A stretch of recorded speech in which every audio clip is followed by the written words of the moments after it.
All right, so 3, 2, 1. This is Big 3 IDP. Catchers in the league going in every week, racking them points up. Who got the streak? Cause we joking and having some fun. Yeah, this how the crew getting it done. I'm talking Josh, Adam, and Connor. Yeah, this a command and conquer. Hard hitting, the IR's real. This football, yeah, you know the deal. Cause it's all about the defense and the TDs. Yeah, this is Big 3 IDP. What's up, you diehards, you degenerates, you lovers of defensive football? This is Josh Raymer, and we are back with another episode of the Big 3 IDP podcast. And what a doozy we have for you all tonight, because joining me, as always, is Adam Markham and Connor Raymer here in the Sode Shack, but joining us via StreamYard, it's best friend of the pod, one of the rising stars, Addy, of the IDP industry, PFF's own Jon Macri. Jon, welcome back to the show, my friend.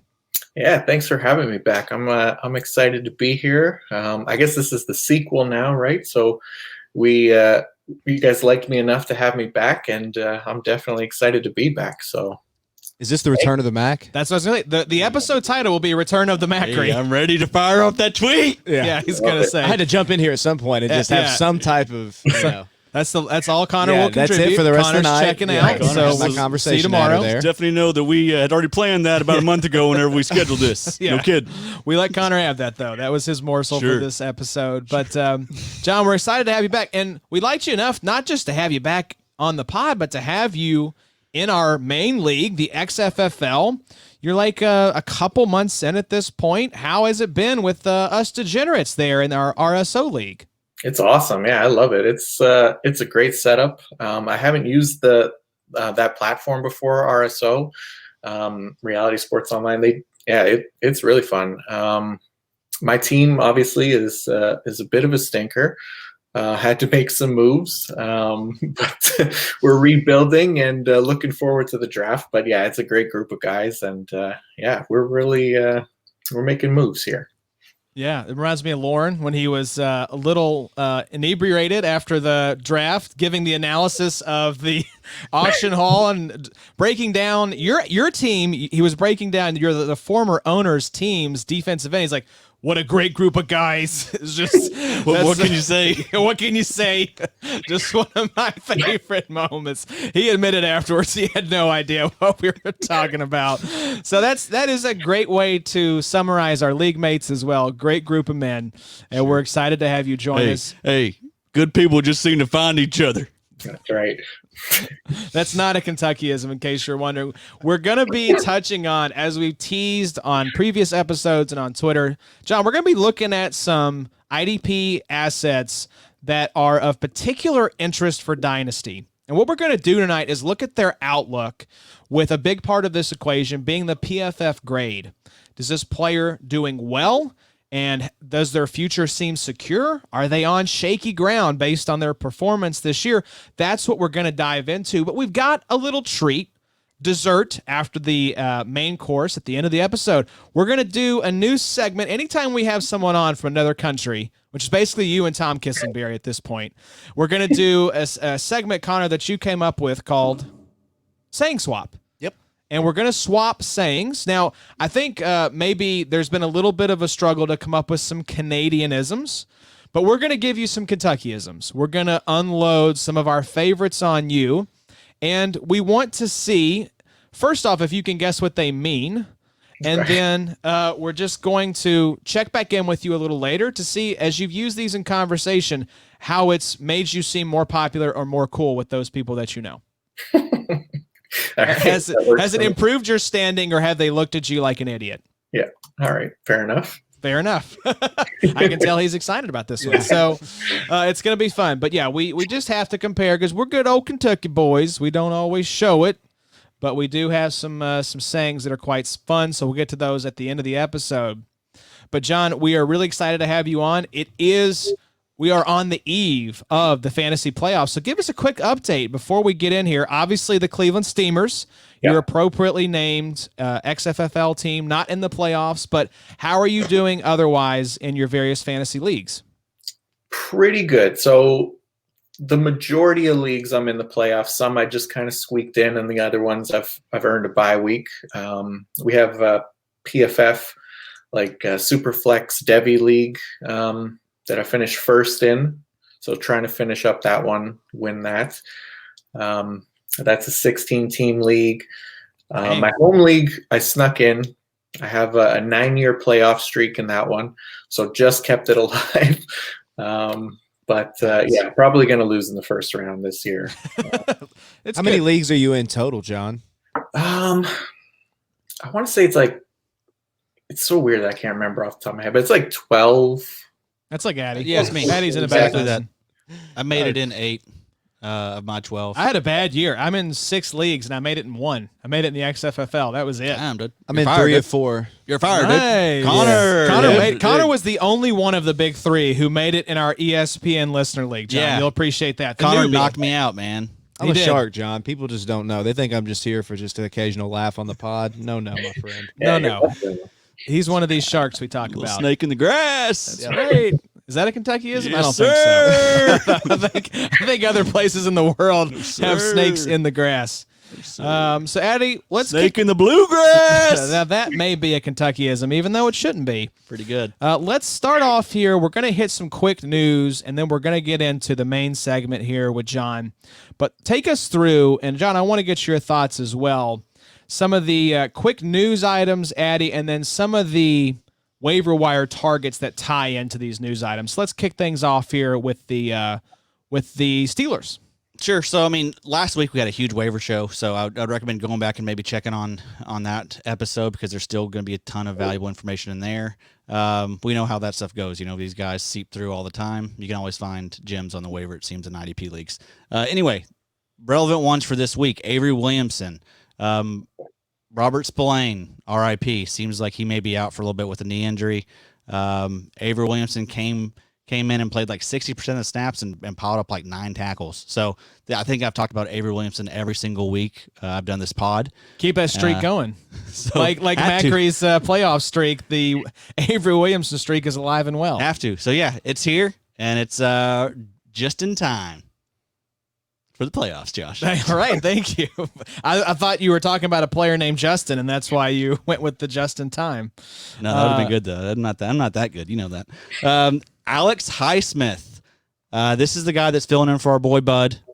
Got 83% of the snaps this past week, 4 pressures, 5 tackles. That's nice. Yeah, I mean, I would expect the big plays to come, but I mean, we love those pressure numbers, and we know that that defensive line is stacked, and he's not going to be the guy that people are focusing on. So Yeah. has an opportunity there to put up some numbers. Absolutely. John, we were talking about this, and see if you agree. It seems like the Steelers, in my mind at least, and this is probably a fallacy, is that really good defensive teams don't necessarily have good IDP assets because there's just so many people to make plays that the piece of the pie for each player is smaller.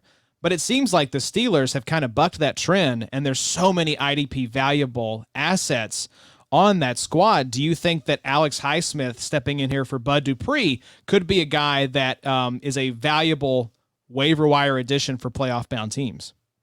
Yeah, I think so.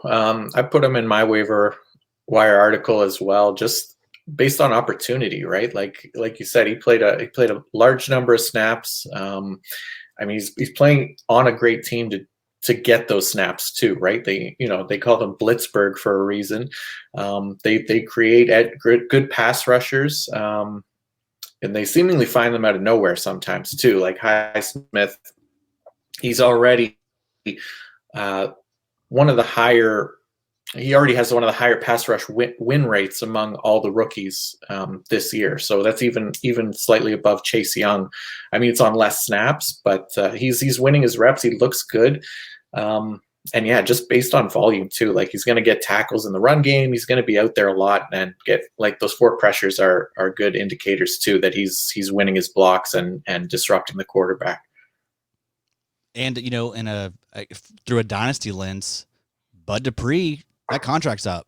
So I mean, Alex Highsmith has a real chance to come in here and be the guy going forward. Is he a rookie? Yeah, rookie. Nice. 3rd round pick, I think. 3rd or 4th round pick. If he plays well, that could unfortunately force Bud Dupree out the door. Right. Yeah. I mean, torn ACL. It seems like cap is always an issue in Pittsburgh. So I mean, yeah, they could be squeezed and have to make some hard decisions. And the ACL might have made that decision for them. Yeah, sad as it is. Yeah. Bud would land on his feet, though. Oh, yeah. I There think will so. be plenty of, I feel for anybody that gets hurt during a contract year, especially him. But I think if Pittsburgh finds a guy that is a capable fill-in and they could save some money on the books, that Bud will land on his feet. Definitely. Yeah, I mean, teams are always going to value an edge rusher like that. Speaking of injuries and edge rushers, did you guys see the Von Miller tattoo? He had the scar on his ankle, and he put the Joker eyes over the scar. Did he really? It was like the scar was like a smiling type scar. Did it look good? It looked awesome. Yeah, Oh, that's tight. cool. I got to check that out. Yeah. So I was looking to see where the Pittsburgh Steelers are in terms of cap space. So you will be happy to know they have negative $19 million in cap space in 2021. Yeah. So I knew they were in cap hell. They're not in a good place, John. That's No. kind of that's what happens though when you are a contender year in and year out. So Okay, you look at the Saints. This is not an exaggeration. They are $80 million over the cap. yeah. Keeping in mind that the cap is supposed to go down next year by up to 40%, according to Adam Schefter. Jeez, So for real? that was the initial speculation at the beginning of the season based on lost ticket revenue. Oh my God. Yeah, so it could be apocalyptic. Good news is that our RSO league has locked in the salary cap. It's not going any lower than it Did is they? now. Yes. Okay, that's nice. So that's good if you're wondering news. for the 12 people that were in that league. So let's talk about the Vikings, and this one personally hurts me. Yeah. Thankfully, I wasn't fighting for a playoff spot because, and this hurts. It's a bad beat. It happens every year. Eric Kendricks injuring his calf during pregame warm-ups, out for the game, maybe out this week. We'll see. Likely. But who's the replacement, Addy? Yeah, it's interesting. It was a calf injury for Eric Kendricks, and it's the guy that's always dealt with the calf injuries, Todd Davis, replacing him. Davis came in and played 100% of the snaps, and he piled up 11 tackles. So, I mean, this could be a league winner here. Absolutely. And John, it seems like Denver, which has long been, I feel like, the land of underappreciated linebackers. You have Todd Davis, Todd, as a potential league winner now in Minnesota. What's your take on Todd Davis just historically? Yeah, I mean, he led the Broncos, I think, in tackles the last 2 seasons too, like over 100 tackles. So I mean, he's there. Like he produces when he's out there. I mean, say what you will about him, like as an NFL player and why he got cut and things like that. But I mean, if he's playing 100% of snaps, like he's going to eat up tackles like he did on Sunday. He's just he can definitely steal a few leagues. If somebody lost Kendricks and didn't have Todd Davis to replace him, it's going to be a big blow or a big pickup for somebody else who can kind of come in and swoop them up and all of a sudden pick up like an LB2 or better for their lineup. Yep, absolutely. Eddie, this was a guy you mentioned last week, more in the dynasty context, but now could be in the mix right now for playoff time. We're talking about Tay Crowder with the New York Giants. But why is Tay relevant suddenly? Well, I mean, Blake Martinez is hurt. But anyway, he was coming off an injury. I think he missed like 5 weeks. He missed from week 7 to week 11 or 12. And so his first week back, week 12, I think they gave him like 30% of the snaps, and he did fine with snaps. He put up stats, which is what he does. He's one of those stat sheet stuffer types. So got 30% that first week back, and then this past week he got 50% of the snap. So it does seem like they're just easing him back, making sure he's healthy, all that stuff. This is Mr. Irrelevant. This is the last pick in this year's past draft. Was a former running back, so he is raw. But just the fact that we're seeing him out there, they're willing to give him playing time right now, and he's actually making plays. Again, this past week got a sack, and that's just been kind of the norm. He's making big plays every time he gets in there, and if Blake Martinez does miss time, he's got a chance to put up like 10 tackles with, those big plays. Yeah, stepping into Blake Martinez's shoes, this has been the tackling machine there for the Giants. And, John, I have to imagine this is an absolute rarity to see Mr. Irrelevant getting any kind of notable playing time his first year. Yeah, I would think so. Yeah, especially the first year, right? But I mean, yeah, he's looked good when he's out there. Like I can't remember what his exact grade is, but I mean, he's been up and down. Yeah.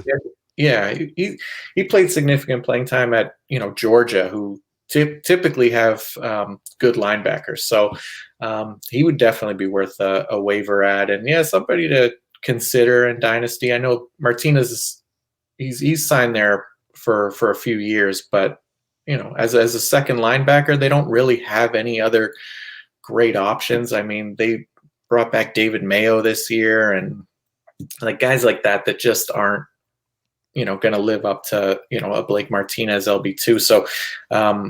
So Crowder could be that guy. Could be. Now another linebacker, and we're going back to the team, Addy, that we don't like to talk about when it comes to linebackers because it has long been a thorn in the butt cheeks of IDP players. We're talking about the Los Angeles Chargers, but Nick Vigil may be a nice little grab out there on waivers. Why should people be interested in Nick Vigil?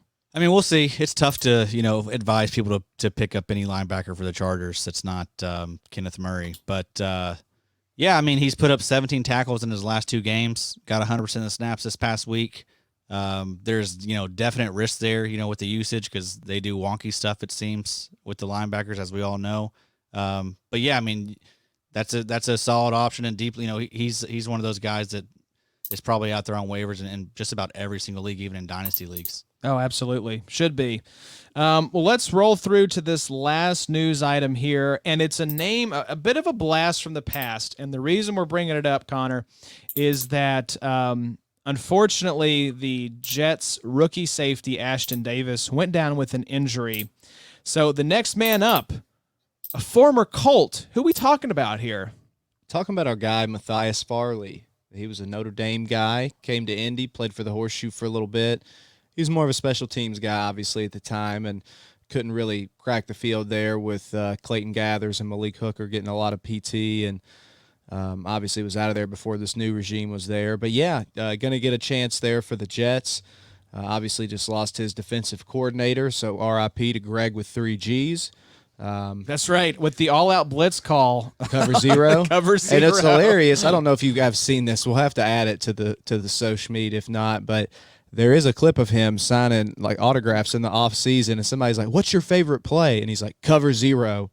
And this was like in the preseason, so everybody's like, he tried to tell y'all like you're firing the man, and he was on record like letting it be known. He's doing the punt block on like Madden. I always used to do that, just like run the punt block play, where it's like if they get the pass off, you're done because there's nobody back there. It's essentially what the Raiders did. Matthias was, he was always a big special teams guy, so just know what you're getting into there. A guy that just lost his coordinator, they're clearly in tank mode, but yeah, stepping in to replace Davis there. We'll see what Farley. He's wanted a chance, now he's going to get it. That's right. Matthias Farley, a bit of a blast from the past here, John.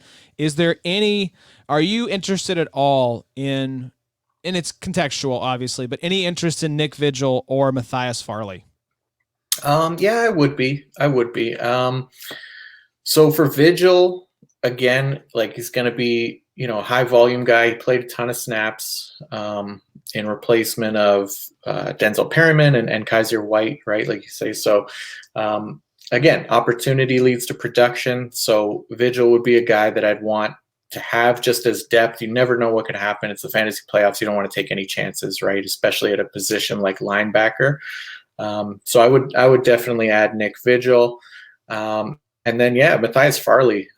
His usage wasn't really that different from what we were seeing with Ashtyn Davis.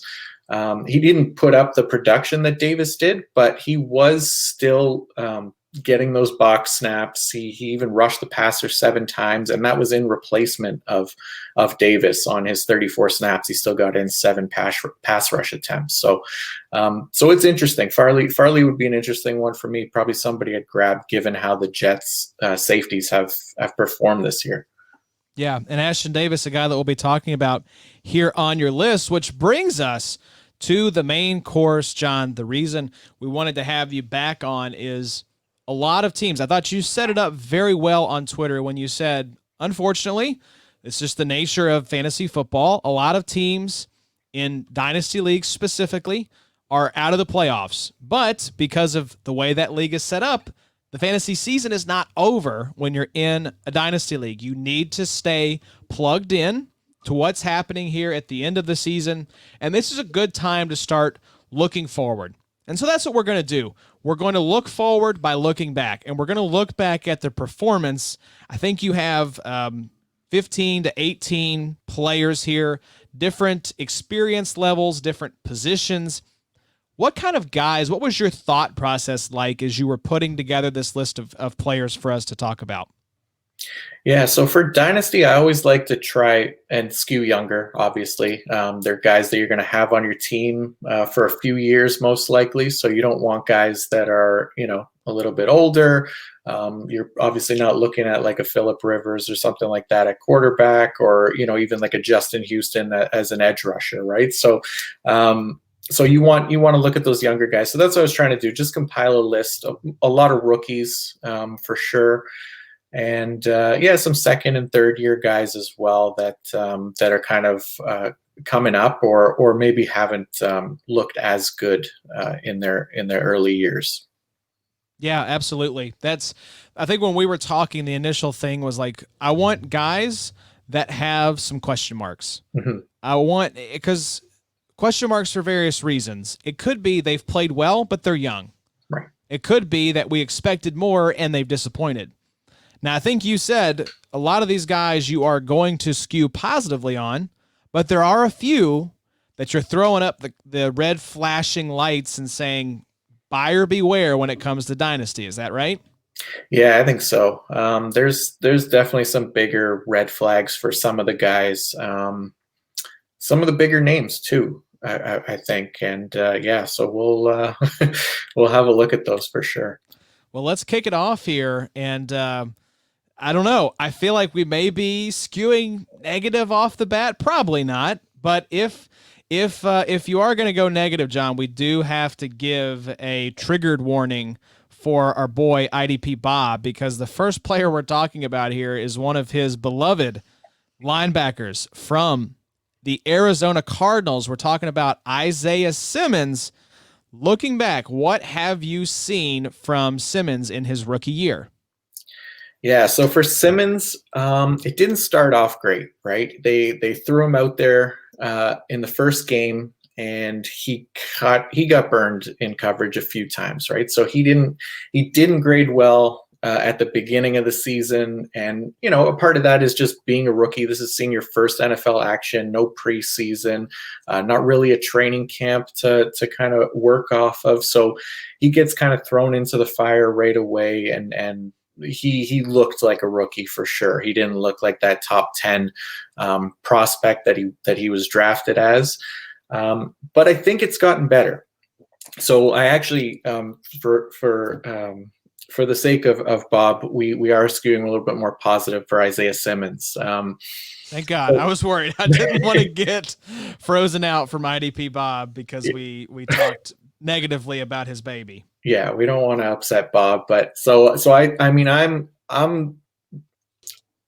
optimistic about Simmons, I should say. So I'll say his first few games, like I said, weren't great, but he wasn't playing a lot of snaps either. So he was playing less than 20 snaps for several weeks. So weeks 6, 9, 10, 11, and 13 are when he really started to get like significant work. And in the weeks that he saw more than 20 snaps, his overall grade was actually a 75.9.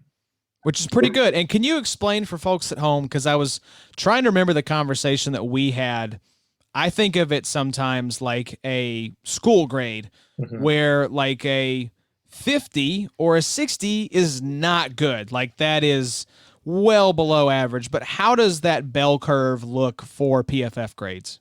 Yeah, so the way I'd see it is like those 90 grades are really, really hard to get. I mean, you have to be basically the best players at your position, which I guess that helps works for school grades as well. But there's just less guys that do it in the NFL, playing against NFL competition, right? So to get into the 90s is going to be really difficult. So something like Simmons 75.9 in those games is actually a really good grade.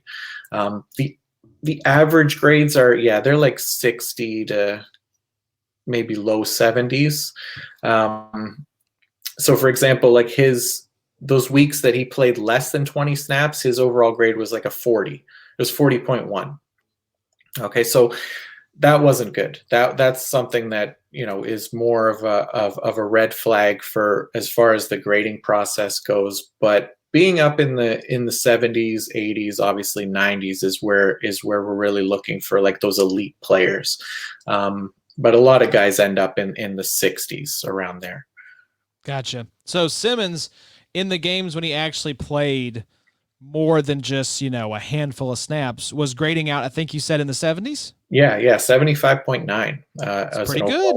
That's higher than I thought it would be, because I think for all the hype, it seems like, Addy, that Isaiah Simmons got, it's been, at least on balance, a little underwhelming for a rookie season. Yeah, definitely. It's just because he hasn't got the time yet, though. These other guys have gotten, there's just more. He just got more people to deal with there in Arizona. He's got Campbell, who is going to be gone after this year, and then he's got I'm blanking on him. Jordan Hicks. Jordan Hicks, yep. Yeah. So, I mean, Jordan Hicks is going to be there for a while. I'm not sure what his contract situation is, but I love this long term. I mean, you can't be, I don't think you can be in a better situation than having Budda Baker and Isaiah Simmons as your, centerpieces for your defense. I mean, that's about as good as it gets. It really is. So I like Isaiah Simmons long term. I think he's in the opportunity he's gotten, he's been great. So yeah, love him. I expect him to just, be a star.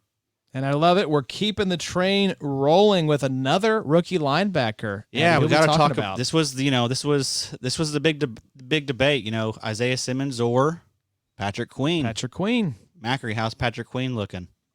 Yeah, so Queen hasn't looked as good. Like he's been a good IDP asset for sure, just because he's been out there for a large chunk of snaps. He's making tackles. He makes the occasional interception. He had one last night, right, against Dallas, where it just kind of popped up and he was able to get under it. So he makes the occasional plays where he looks like that kind of first round talent. But the problem is kind of where he's been struggling. So he's missed a ton of tackles. 17 missed tackles on the year, which is up there among the league leaders in that category. That's like nearing Corey Littleton territory right there. Yeah, exactly. So and we know what happened to Corey Littleton. He got benched for Nicholas Morrow, right? So, and then his grade is one of the worst this season. It's a 28.3. Holy cow. What is going on there? What's he getting killed for? Just the missed tackles or missed assignments? It's missed tackles. It's missed assignments, and then it's coverage as well. His only category that he's graded well in has been as a pass rusher, which he doesn't do all that often, but he's at least made a bit of a difference there. But yeah, he's been getting killed in coverage, and the missed tackles will destroy you too. I can't remember what his penalties look like, but those will hurt your grade as well. So that does worry me a bit, right? So usually with like these first round guys, they get a bit of a longer leash just because of their draft capital, right? So a lot of them stick around at least through their rookie contract. But not all of them get those rookie contracts, the option picked up, right? So you think about like somebody like Jarrad Davis, who in 2017 coming out of Florida, goes to Detroit. He's in a good spot to be an LB1 over there, and he looked okay for his first couple seasons, but since then he just hasn't been good. They don't pick up his rookie contract. Malik Hooker was another one for the Colts, right? Safety primed to come in, and injuries played a bit of a role in that. But yeah, even though these rookies have these, they do have a longer leash, they do have the option. It's become more commonplace that teams don't pick up the option and that's saying something too, because that's basically saying we like you so little, we don't want you on our team. Yeah, for sure. Like we used a first round pick on you, and it was obviously a mistake. So, whether it's I mean, not to say that that's going to be Patrick Queen. Like it still is his first year, but I mean, there is a history of these things happening, right? And Darren Lee, Stephen Anthony, guys like that are other first round players that just that have disappeared since then. And that's my red flag for Queen, anyways. Is that grade is so bad that it's something to kind of keep an eye on for the next couple of years. Well, let me ask you this then. Is he a sell in Dynasty in your mind right now? Try to cash in on the name. I would try to sell him for sure. I mean, I'm selling most linebackers when I can. Like when they start to like really pop off, I like to kind of sell them in IDP leagues, maybe try to get like an offensive piece. But yeah, like somebody like Patrick Queen, I would try to push for a trade to see what you can get for him. He might be able to get a good wide receiver or running back in a kind of package deal for him. Yeah, or a like mid-round pick, I feel like, because you could probably get a first for him. I think you get a first I right think now. So in certain leagues, yeah, maybe. I mean, he's had a really good rookie year as far as IDP goes. So, yes, I mean, people are going to project that out. I mean, to me, he kind of reminds me like a Roquan. Roquan's one of these guys that doesn't really grade out well. A lot of flaws in his game, but he piles up stats, right? And I think a lot of times if you just pile up stats like that, I think that can kind of just keep you around the league, right? Yes. We've seen all these bad Blake linebackers. Martinez is still in the league because he gets like 130 tackles every year. And I think he's improved a little bit there in New York, but I mean that it just truly, I think a lot of people just look at the stats at the end of the year and say, "Oh my God, he had 140 tackles." Yeah, there are some GMs that are like, well, "How many tackles?" Like it's one metric. I know you guys have quite a few teams that have, are using PFF services, but there are probably still a few. I'm thinking of Dave Gettleman in particular that are just like, "How many tackles did he get? How many eggs does he eat for breakfast?" Yeah. Like real old school hog molly type stuff. So still feel like maybe that last name is holding Patrick Queen back. I know we've said it before. Patrick King, much better. Come on, it's not hard. This is what we're here for, John. This is what you get with the Big 3 IDP. We will help you rebrand if the name is holding you back. So are y'all contributing to the patriarchy right now? A little bit, yeah. Yeah. Absolutely. Big patriarchy fans. You know that there's people out there making fun of him, like the offensive guys are like, "Hey, Queen." King of Queens. With your 28. Do you think serious question, do you think players tease each other over their PFF grades? Because I could see his teammates being like, "A 28 dog for real?" 28.3, coming at you 28.3. Exactly. Yeah. I mean, I know there's players that do care about it, but there's definitely players that when they get bad grades, they think it's the stupidest thing on the planet, PFF grades, and it doesn't mean anything. And we get called like computer nerds and things like that from Bud Dupree just recently called us computer geeks or something like that. So I love it. Yeah, they don't like it when they're not grading well, but when they are, it's it's an honor. So yeah, but in Bud and other players' defense, John, you are in fact a computer geek. Yeah, it's unfortunate that it's true, but come on. Still hurtful. Yeah, exactly. All right, Connor, who's the next guy here we're talking about? Our next guy here is the Chargers' own Kenneth Murray, maybe the lone bright spot in a 45-0 absolute trouncing. Pummeling. That backdoored me into the playoffs in one of my leagues. Congratulations. We won't talk about that in their loss to New England, but Kenneth Murray had a huge game against New England, 14 tackles, 12 solos, a sack, 2 tackles for a loss. Just to give a few quick stats on him. But, Kenneth Murray for the Chargers. Love it. John, what have you been seeing aside from that brilliant performance, like Connor said, maybe the lone bright spot in that absolute blowout, but I feel like on balance, Kenneth Murray's season, maybe not as bad as Patrick Queen's. I think he's coming on a little bit here near the end of the season, but what have you all been seeing? Yeah, same thing. So, Kenneth Murray has played pretty decent, right? Like, I mean, he has a 52 grade on the year, so it's just a little below average. But again, he's a rookie. He's playing in a defense that's relying on him pretty heavily as a rookie.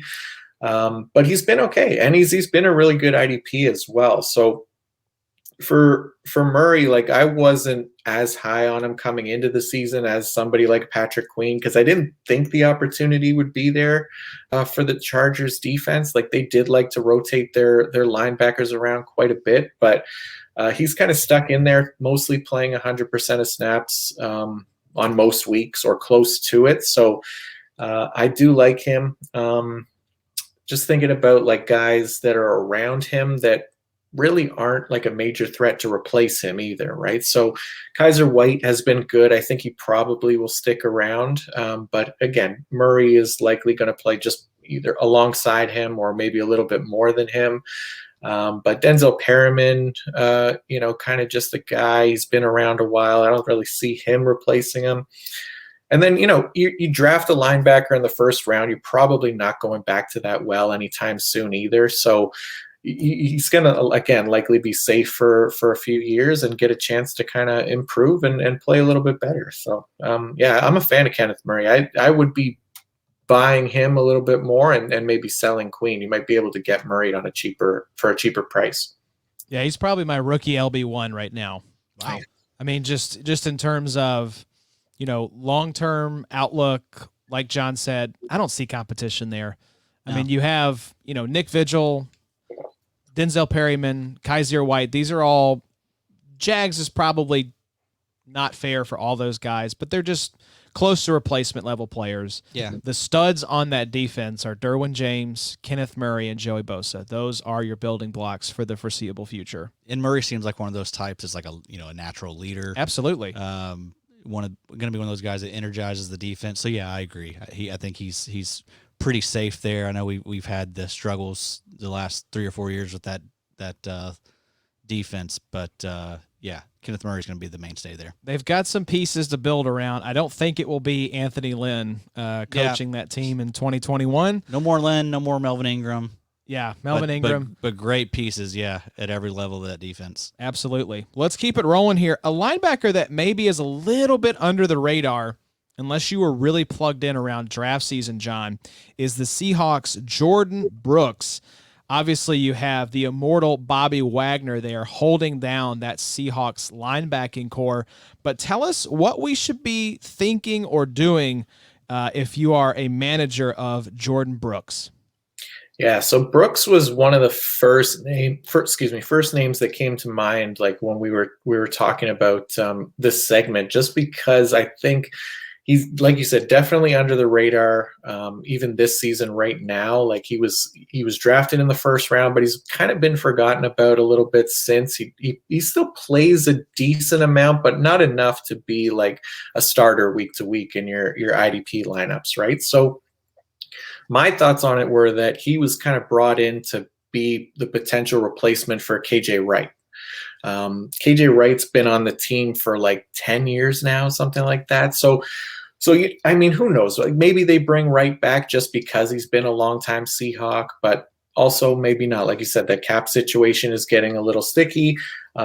His contract does end this season, and Brooks is like, he's basically just like a slightly shorter version of KJ Wright that for me anyways. He hasn't really been used the way that Wright has been with the like pass rushing and things like that, but that's usually just because he's playing at the same time as KJ Wright. The Pete Carroll, for example, likes to run a ton of base defense, so running 3 linebackers out there more so than most teams in the NFL.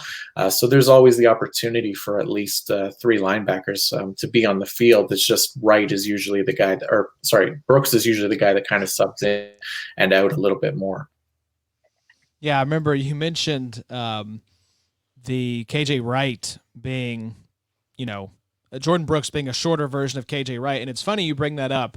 Our friend, when we went out to Seattle, got to go in. This was when George Fant, WKU's own, now with the Jets, he played for the Seahawks at the time. So our buddy Jacob actually got to go into the Seahawks facility. And when he came out, of course, I'm like nerding out because this is incredible, right? Like he had pretty much all day access to the Seahawks team. And I was like, what was your biggest like takeaway? And he said, well, first, he's like, Russell Wilson is actually, even though he comes across like a very weird robot, he's actually really cool. Like he talked to me for like 45 minutes. But he said the other thing was KJ Wright is so huge. And you don't really think about it, but KJ Wright is 6'4". Yeah. And it's like, we think of Bobby Wagner as a big dude. Bobby Wagner's only 6 foot. So KJ Wright's got him by 4 inches. It's pretty wild. He's one of the taller linebackers, Addy. And Jordyn Brooks is kind of similar mold, right? He's kind of a larger type linebacker as well, if I'm remembering correctly. I haven't Yeah. pulled that up for us. He's up there. I think he's like maybe 6'1", something like that, I want to say. Yeah, he's 5'7", Adam. I'm just kidding. He's 6 foot. All right, well, never mind. Never mind. Yeah. Just scratch that point. Could you cut that? Yeah, no. So yeah, Jordyn Brooks. Is this, so let me ask you, John, because I love giving the listeners actionable advice. Jordyn Brooks, is this a buy low candidate? I would think so. So yeah, Brooks, like I said, kind of been flying under the radar. So I would be looking at him like just kind of speculatively, like before anything kind of happens with KJ Wright, like you want to kind of maybe get in there a little early, expecting Wright not to sign. It's a bit of a gamble, I guess, because he can obviously always re-sign with Seattle. But, you know, the second that he doesn't re-sign or go somewhere else, Brooks is going to be, he's going to be a hot commodity, right? Because we know that Seattle's been able to produce 2 IDP relevant linebackers in the past. I think it was last year, or just not too long ago. Wagner and Wright together were the highest tackling linebacker combo. So there's definitely room for guys to produce there, and I think Brooks could be that guy if Wright ends up leaving. And if he does end up leaving, I mean, who do you think offenses are going to target out of those 2 linebackers? Yeah, I would say the relative newbie of the bunch. I don't think they're going. Not Bobby Wagner. No, they're not going after Bobby Wagner. Bobby Wagner would be taking their souls. And I do think KJ Wright will be gone. The only way I could see him coming back would be on like a hometown discount 1-year type of deal. And that's likely too. I mean, it wouldn't surprise me. Man, it seems Pete Carroll, that seems like something he would do. Yeah, so maybe the move might be I think you have to shoot your shot though, because I think most IDP players are going to be savvy enough to know if KJ Wright hits the door, Jordyn Brooks' stock goes way up, and you're not going to be able to buy low on him anymore. It's coming. Like even if it's not, immediately next year, it's coming. Like he's going to be the guy there. KJ Wright ain't going to be there forever. But even if they do stick KJ, if KJ Wright comes back, I think they're gonna start limiting his snaps and obviously wanting to see what they have out of Brooks. He was a first-round pick after all. So. That's right. So. Next up, we're keeping the linebacker train rolling, Addy, and talking about one of our faves from Kansas City. Who is it? Another guy that I hope that teams aren't bullying him because of his name, but Willie Gay. Yeah, please don't bully Willie. He's got a double bad name, Willie and Gay. He's not doing well on either one. Maybe change that one to hetero or something, bud. Willie hetero. That was not a good suggestion. We are going to go with for that one. But Patrick King, we're going with a yes, but Willie hetero, no. So we've totally blown this part of the segment with Addy's intro, but let's try to get it back on, John, if you can, and talk about Willie Gay there in Kansas City. Yeah, for sure. So yeah, similar to Isaiah Simmons, Willie Gay, he hasn't been used a lot, kind of sparingly in the Chargers defense. They've been rolling guys out there like Anthony Hitchens and Ben Nyman and Damian Wilson. So there's a pretty heavy rotation at linebacker for Kansas City. So not a ton of opportunity for Willie Gay to kind of get in and do anything. But there's hope at least for the year 2021, right? So Ben Nyman and Damian Wilson both have expiring contracts. They're not exactly guys you're dying to re-sign if you're Kansas City. So there's opportunity there for Willie Gay. He'd be an interesting one to see in like closer to a full-time role. Maybe he's not going to ever be like an every down player, but he graded really well for us in college. So his final season at Mississippi State, he had an 83.5 grade, which included a 90 overall coverage grade. That's pretty nice. Yeah. So he was a really good coverage player at all 3 years of his college career. at Mississippi State. He missed a bunch of time, whether it was like being suspended or injured or things like that. So he again never really got to see that full-time role. But he's a guy that, again, he's another one that I'm trying to buy low on because I really want to see him in that full-time role if it ever happens. But I'm optimistic for him as well.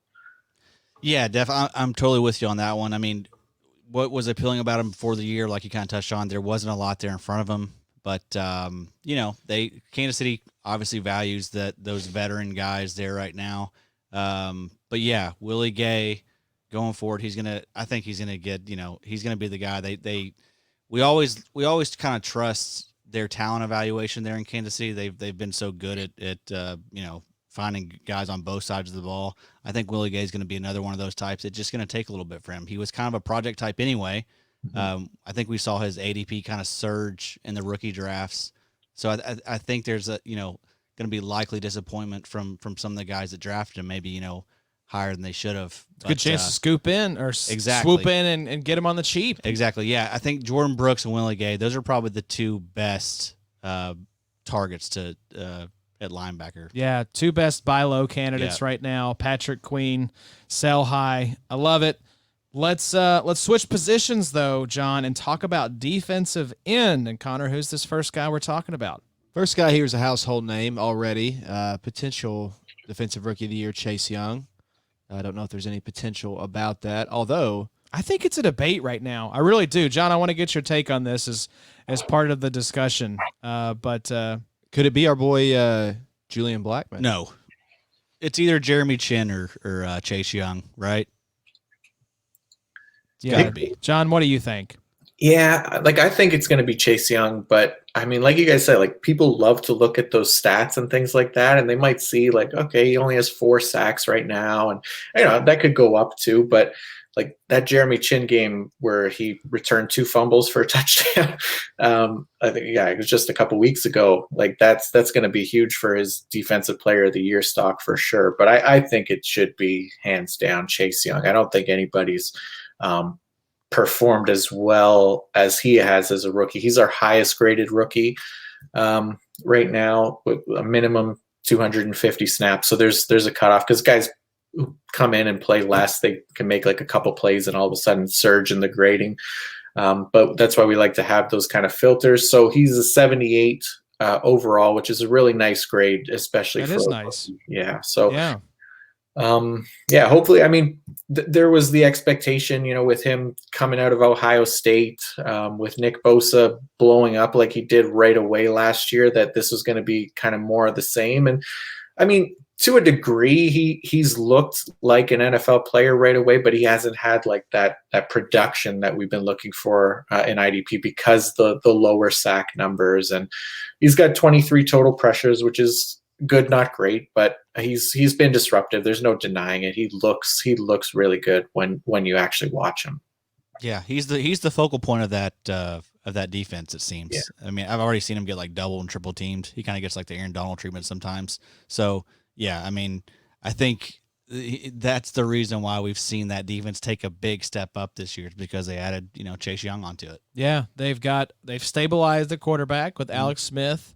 Had that gutty win over the Steelers, blood pouring out of his leg. I was like, can we just stop? Can we stop with the gory Alex Smith leg injuries, please? Even if it's the other leg. The guy's legs have had enough. Leave his legs alone. And you saw the Tomlin comment, right, about Chaisson, about, I don't ever want to finish bad enough to get a player as good as you. Yeah. So it's kind of a major backhanded compliment to the football team, just being y'all were just straight ass, but you were able to get this you were able to get a good player, so good on you. Yeah, no, for real. That guy is an absolute monster. But I'm with you, John. I think it's him. I don't think it's really close, but just while I'm talking about him, not to say I'm going to bring him up a bunch more, but is Blackman still grading out towards the top of the safeties like he was for PFF during end of October range when he was really surging? Or is he kind of falling off? No, I think he is. He was our rookie of the week a couple times just recently. So he's been up there. I don't remember what the exact grade is off the top of my head, but he's looked really good. I mean, he's a deep safety and he's been playing well in coverage and making plays. So he's been one of the guys that like one of the few defensive backs for rookies that is actually graded well. The corners especially have kind of gotten roasted this year, but Blackman's been one of the bright spots. 66.2. I'm looking it up right now. Oh, nice. For Blackman. That's not too bad. He had a hard job, 63.7 man. coverage grade. He was coming off ACL surgery. The fact of course. he's playing this year, I've said, is pretty amazing. Yeah, and he thought obviously Malik was going to play. You know, they didn't pick up Malik's 5th year, so he thought he had some time to not only probably heal but learn how to play. Had no preseason, but man, I've been really impressed with him. I mean, his ability to find the ball and make big plays, and he just doesn't shy away from it. He doesn't seem like he's a one-sided safety. Like, he can thump somebody. He finds the ball well. I feel like he covers decent. You know, there's just I haven't seen like a big glaring flaw in his game like Indy has had with Hooker and Gathers and a few others in the past. So I love that tandem just to kind of not get on a tangent about the Colts safeties. But just wanted to pick your brain mentioning PFF rookie grades for guys like Chaisson, who should win it, in my opinion. Yeah, I think he will. He's just the household name, and even if he's been a little underwhelming for your IDP squad, he's currently sitting at DN 16 right now in our main league behind Max Crosby. Games, right? He did. So, So probably dealing with some injuries and stuff too. yeah. So I think this is not a guy, John, to kind of put a bow on Chaisson. I don't feel like that there's been a big surprise with Chaisson. Chaisson is who we thought he was going to be, and it's only an arrow up situation moving forward. Is that your same feelings?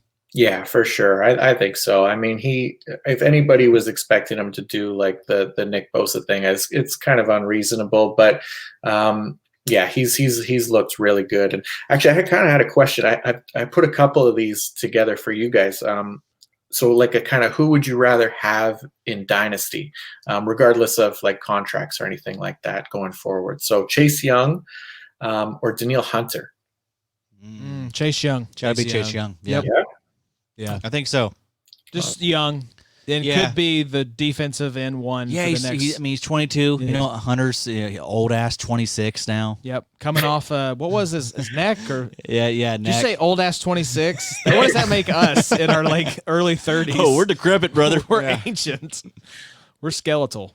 Yeah. Well, yeah, that was quicker than I thought it would be. I was like on the fence because, I mean, people do look at the production, right? Like Hunter is coming off that 18 sack season or whatever it was last year. But yeah, there was the neck injury that kind of worries me, right? I'm Chase Young in that department as well. I think he's the better long-term player, even if, you know, that production doesn't match Danielle Hunter in the next season or whatever it is. But yeah. Yeah, and I think Chase Young is going to get there, right? I think we can see Chase Young having a 15, maybe even like a 20 sack season at some point in his career. I think he's that type of player. And also touching back onto what Connor said about Mike Tomlin, you love to see that. This guy sees TJ Watt every single week, you know? And for him to just, you know, pull a player aside like that and say, hey, man, I think you're pretty special, that's kind of nice. Tomlin keeps it real. Yeah. He does not mince words. He's always been a very straight shooter. So if he's given you love after you knocked off his unbeaten team, that's pretty significant. Did you have any more comparisons for us, John? That was fun. Yeah, there will be a couple more, but we'll. Okay, cool. I'm excited. Yeah. I think Chase Young is the defensive end. Him and either of the Bosa brothers. I think you could put those three in a pot. I'd be happy to pull any of those guys out, but I'd probably be most excited for Chase Young. I think so. Yeah. How about Myles Garrett? Would you do? Ooh, yeah. Garrett should mention that as well. Garrett, yeah. He's probably number one right now, right? Garrett's the guy. Garrett's Chase Young 2, Bosa brothers 3 and 4, probably. I think so. Yep. Joey 3, just because we haven't seen Nick this season. Yeah. Or Nick 3. Joey's been really good though. Yeah, it's tough. Joey's getting up there though in age too, man. He's old ass 25. God, yeah, he's like 25, 26. Ugh. Gross. Unless they're like fresh out the womb, NFL speaking. Yeah. We need you 21, 22 range like max. We and need you your ass is just old. cracking your first legal beer. We don't want you. All right, well, let's move on here and talk about another rookie. And a funny story I'll tell quickly here around Yetur Gross-Matos is that my son Paxton was born this year, and he was due kind of around the same time draft season started to kick up. This was like mid-February. And so, babies are gross. If you don't know this, if you don't have children, they're disgusting. There's fluids coming out of every orifice, and they just eat and make a total mess. Sure. And so we would always call him gross. And because of Yetur Gross-Matos, I would always call him Yetur. We'd call him Yetur because he was gross to the Maxos, essentially. And so we were calling him that one night in the kitchen. And this was a few months ago. He's almost 10 months old. So this was probably around like 8 months or so. And we were calling him Yetur, and all of a sudden, just out of nowhere, he says perfectly, Yetur. And I have never in my life experienced like such like shock and respect and just like pride. It was a weird combination of feelings, Addy. We should have had him out here to introduce him. I know, right? Now you got to clean it up a little bit. You can't I know. have like They're sponges, Yes. dude. They're little parrots and they're little sponges. So repeat they look up everything to Dad us. says. I mean, which is God. crazy. Yeah, it's a lot of pressure. It's like, do you know me? Do you know who you're looking up to here? But anyways, has he subscribed and left a 5-star review yet? not yet. We did get him one of those little cool plastic little phones. Oh, for you didn't get him Christmas. the real deal iPhone? No, not yet. That's next Christmas. All right, John, so let's talk about Yetur Gross-Matos. Fill us in on what old Yetur has been doing. Yeah. So he'd be another guy that I'd be trying to kind of buy low on. So Okay. yeah, right now he is second in pass rush win rate among all the rookies at 14.2%. He's missed a few games this year. He's barely played 200 snaps, but he's looked good in the action that he has been out there. So somehow he, even with such low playing time, he's still seventh among all the rookies in total pressures with 13. He has 1.5 sacks, and his snaps are on the rise as well. So I put him as kind of like a waiver claim. I think it was last week or the week before, just to kind of like be as a speculative ad. And now he's kind of working as the DE2 almost for Carolina. So is in a spot to potentially produce at the end of this season and could be a potential breakout candidate for next season as well. Very nice. Yeah, I know he was a guy that got a lot of love from the draft community. I remember talking to Joy the Tooth about him when we did our draft preview pod. But Addy, the other guy there kind of makes this an interesting situation alongside Gross-Matos in Carolina.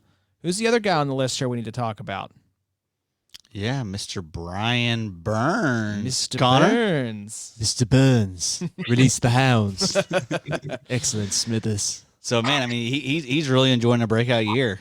He's balling, He's dude. balling. He He's really balling. is. It's so fun to see. You kind of wished and hoped that breakout would come, and it has arrived. Yeah, and this is a fun defense, a lot of really nice pieces, especially for Dynasty. But John, what are you seeing about Brian Burns? Yeah, he's looked, like you said, like he's really broken out, and he's up there with the elite pass rushers already in his second year. So an 88.9 pass rush grade. So that's behind only Khalil Mack, Joey Bosa, TJ Watt, and Myles Garrett. It's pretty decent, decent That's group. some nice company to have right there. Yeah. So he's right up there. He's winning at a high level. He's winning quickly. He's putting up the sack numbers. That 88.9 pass rush grade, that's not an easy one to get on such a high number of snaps. And like I said, those are elite numbers. It's close to what he was doing when he was at Florida State too. Like he had a 90.5 grade at Florida State, and it's not something that rookies or second year players often replicate so early in their careers. So that's a great spot for Brian Burns. And unfortunately, was somebody that I traded away at the beginning of the year, and I'm feeling deep regret for that one. We all have those traits. Isn't that always nice, though? I mean, he was pegged to be kind of that breakout guy this year. Same with Montez Sweat. Both of them broke out. Both of them. Yeah. Balling. You love to see it.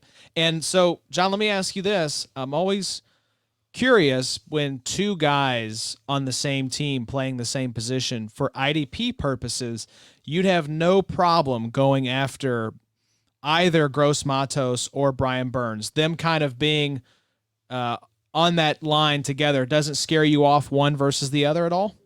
No, not necessarily. I think for defensive end, it's okay. Like, I mean, as long as they're both playing like starter level snaps, like up above 65% of snaps around there, that you can produce off of either side of the line, right? So I like it. I mean, there's been good like, I mean, even just this year, Bud Dupree and TJ Watt, right? For example, JPP, yeah, he's Shaq been Barrett. Barrett. Yep.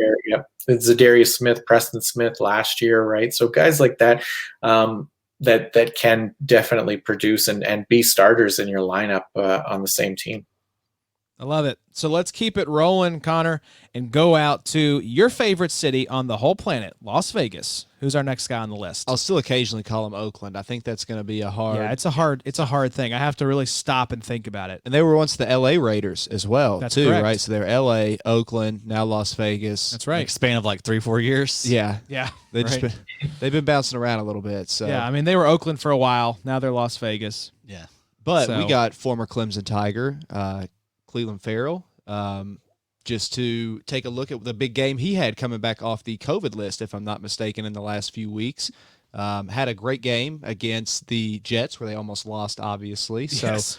but yeah, he had 7 tackles, 4 solos, a few strip sacks, and a pass breakup. So That's a nice game. yeah, had a nice game. And love that. John, So- be curious to hear your take on what you think the former Clemson Tiger has done and how he's done this year. Yeah, it's a good point. Yeah, so that game was huge for him, right? So it was his highest graded pass rushing game of his career. I don't have the grade in front of me, unfortunately, but usually, like where he's been grading throughout his NFL career, like the 2 seasons that it's been, is usually up and around the 60s. So this one was up at high 80s or low 90s, I believe it was, because of the 2 strip sacks really boosted his grade.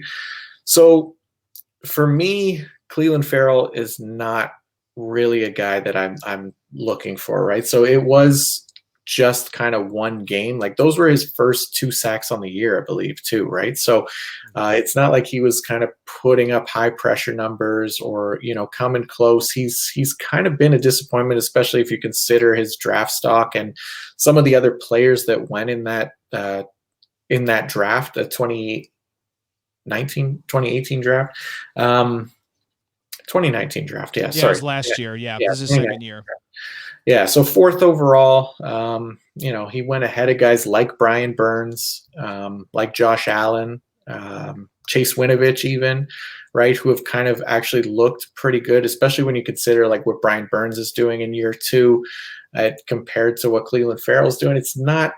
It hasn't been great. So as much as he is getting those reps, he's already kind of losing snaps when playing run defense. He's not out there as much and has looked more like they're going to use him just on passing downs mostly.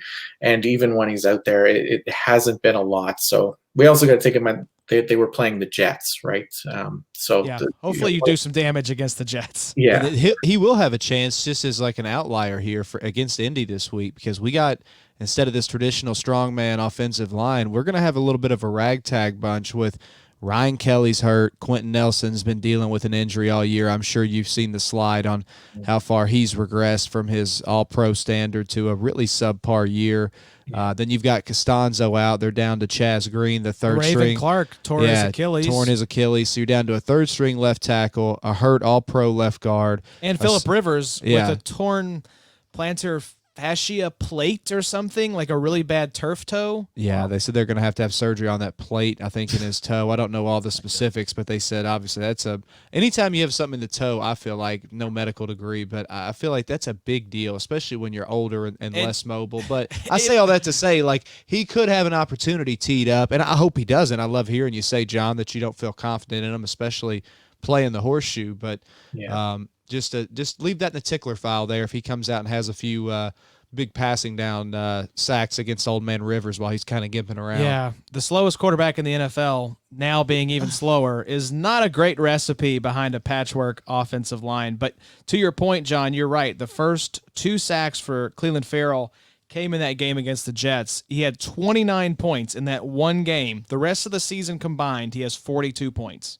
Yeah. So is he a guy you're off of right now for dynasty purposes? I am, yeah. I mean, you can roll him out there and hope that maybe he lucks into a sack. Like you say, against the Colts this week. I was thinking that Costanzo was possibly back this week, or was hoping maybe anyways. But I guess not. And so yeah, he could produce maybe another nice game this week, but it's not something I'm counting on long term just based on what we've kind of seen from him.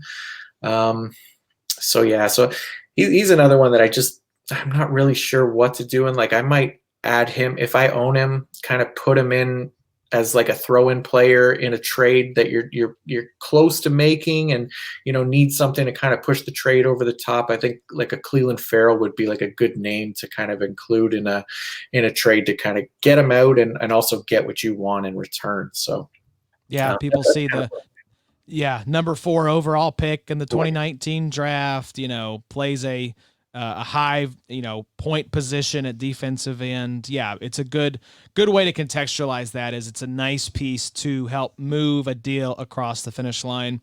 So, okay, so we're of the guys we've covered so far, Patrick Queen, Clelin Ferrell, guys that we have some serious question marks on dynasty-wise. This next guy I'm very curious on because it feels like he's one of the classic better for the NFL than for your IDP rosters. He gets dinged a little bit because of the position eligibility, whether he's labeled as a linebacker or as a defensive end. He's sort of one of these edge guys. We're talking about Bradley Chubb for the Denver Broncos. What are the numbers telling you about Mr. Chubb? Yeah, so Chubb, I mean, he had the year shortened by injury last year, but he's come back again this year. And so for his 2 seasons, really, that he's played 2 seasons and a bit combined, he already has 22 sacks for his career, right? So which is it's pretty great production. But yeah, like you said, for IDP purposes, that linebacker designation really kind of hurts him, unfortunately. So, if you're playing in a league that has the edge rusher designation instead of DE versus outside linebacker, that will definitely help his fantasy stock. But yeah, I'd agree with that he's been more of a better NFL player than an IDP asset. But that being said, I mean, compared to other guys in that draft class, he's kind of looked like the best edge rusher of the group, right? So, I mean, there's Marcus Davenport, there's Harold Landry, Sam Hubbard, Kamoko Toure, guys like that. It wasn't a great class, obviously, but Chubb has kind of looked like the better one of the group. And yeah, Davenport's kind of a guy who was drafted highly, and he's another one that I have question marks about. But Chubb, if you can get him for a low price, I mean, the sacks are there, right? And you can build up some points on sacks in any given week if you have to throw them out there. Yeah, and pressures are also there. Yes. 47 pressures, but yeah, 7.5 sacks. I mean, that's not terrible. Here's what I was going to point out. The reason we bring up positional eligibility, so he's like linebacker 52 in our league right now with 100.5 points. Now, you may think, to give you some context here, so that's not great for linebackers. No, it's not great. We don't want that. But that is actually 1.5 points behind Chase Young right now. So he would be DN 17 if he's ranked as a D end in your league. So I really do think, unfortunately, this is one of the bugaboos of a lot of IDP leagues, is that positional designation question. Yeah. If he's listed as a linebacker, I'm not really interested. But if you have him as an edge or a defensive end guy, that's a very solid DN2 for your lineup, John. Yeah, definitely. I mean, I'm not starting him over any like inside linebackers that are going to be those high volume tacklers or anything like that. But in sack heavy leagues, or like you said, if he has that DE eligibility, then yeah, he's worth a shot for sure. Yeah, LB 49. So he's got even sleeper. He's got the DL eligibility. Does he? In sleeper. That's yeah. nice. Yeah, and I mean, you have to be encouraged that he's been as productive as he's been coming off that injury, right? That's right. He's still, Maybe, 24, 25. maybe next year is the year Yeah. where he's fully recovered. Yeah, maybe he's, transcends into that, Von Miller type. Yep. Hopefully. I was very high on Chubb coming into the season. Unfortunately, the main league we play in is that linebacker designation, so it hurts him a little bit. But another guy that gets, sort of sucked into this edge rusher, D end, outside linebacker, LB kind of conundrum, and you mentioned him already, John, is Harold Landry. They're in Tennessee. We know about my beloved only son, Jayon Brown, going down with a dislocated, I believe, and fractured elbow. Like it was no bueno. But let's talk about the guy that is still standing there, Harold Landry in Tennessee. What have you seen from old Harold? Yeah, so Landry has been productive to a point, right? I mean, he's, again, like you said, he's an outside linebacker, so his designation for IDP leagues is gonna fluctuate depending on where you play and what league. But it's been his volume of play that's gotten him his production, right? It's based almost purely on volume. So he's played more snaps than any other edge rusher in the league at this point. He's at 803 snaps, which is a 94% snap share for the Titans. Wow. Yeah, it's crazy. So he's out there pretty much all the time, just rushing the passer. He's in the run game. He gets his tackles that way, but he's not hitting those grades that you'd see from like a top end linebacker. So it's been okay. 62.7 pass rush grade. It's not terrible, but it's also, not great. So he's got just the four sacks on the year. And if you consider that amount of snaps and opportunity, you would think that maybe he'd get home a little bit more. So he's kind of been living off of his tackles and things like that, and just been a purely a volume play. Right now it's his highest graded season of his NFL career at 66.5 and a 62.7 pass rush grade. So okay. It's okay, right? But it's, guys like Bradley Chubb, who we mentioned, are already looking better than that. And you can kind of compare the two because they came out in the same draft class and play the same position. But yeah, Landry, I'd be looking to sell him too. Just like if you can get somebody to buy into like his tackle numbers and things like that, and just the fact that there's not really any other edge rushers on Tennessee to compete with him, you might be able to get a little something back for him.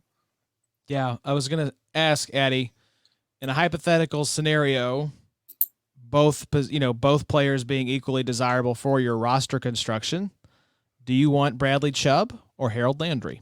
I think I want Chubb. I think Chubb just has that higher upside. He seems like the type of guy that could potentially reach, 13 to 15 sacks in a season. Whereas Landry, he's getting the volume now. I mean, I don't think we could ever expect him to get this type of volume again. I feel like this is like the peak as far as playing time goes.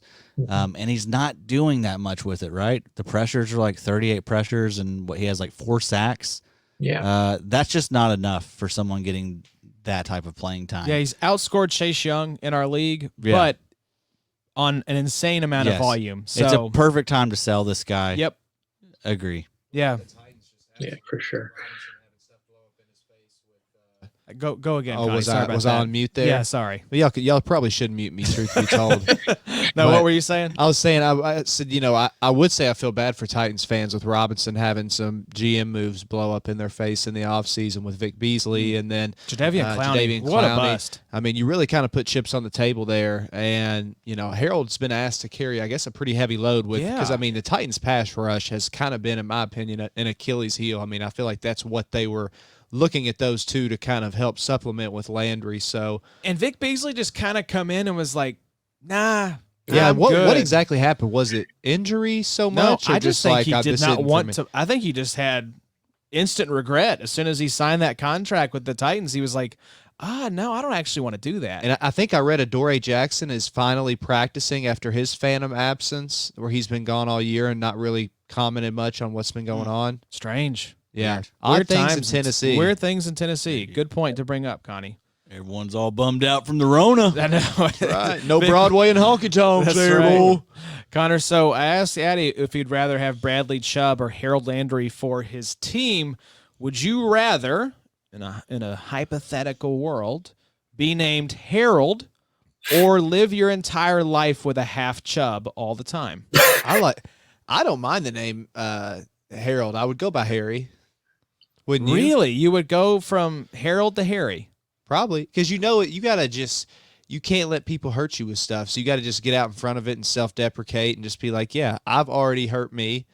Kind of like how I knew Beard Twitter would come for me after the Avatar. For your stolen But beard valor. If you get in front of Yeah. stuff like this, like you can't be hurt. So I think you just, half Chubb your entire life. That's hard. That's a hard thing No to pun deal with. intended. Yeah. But Just combine the two. Harry I Chubb. was gonna say that was gonna be my next point. Is okay now if you're going with Harry instead of Harold, we're locking you in for Harry Chubb. All right, so let's get back on the rails as best we can here, we're fellas. scaring John. I know John's like these idiots. He's like, these rednecks in a shed out in I know. Kentucky are really freaking me out right now. They're gonna go play the banjo and I'm all drink freaked out, John. and drink some moonshine after this. But another guy here that was I kind of lump him in with Yetur Gross-Matos, kind of that hyped up edge rusher, and this is for the Jacksonville Jaguars. We're talking about Chaisson. Not a guy that necessarily I've heard a lot about since draft season, so I don't know. He's flown a little bit under the radar for me. So please enlighten me, John. What's going on with Clelin? Yeah, so he hasn't really played a ton, and it's not like the opportunity for him to get out there hasn't been there either. Like Jacksonville's kind of been rolling out guys like Dwayne Smoot, and even this past week they put Joseph Giles Harris was playing a ton at outside linebacker. So Chaisson, I mean, he was a first-round pick. It was based off of 1 year's worth of production at LSU, where he was able to put up 36 pressures and 7 sacks, a 73.1 overall grade. So you kind of worry a little bit about these guys that are coming off of 1 year's worth of production in college and get like a first round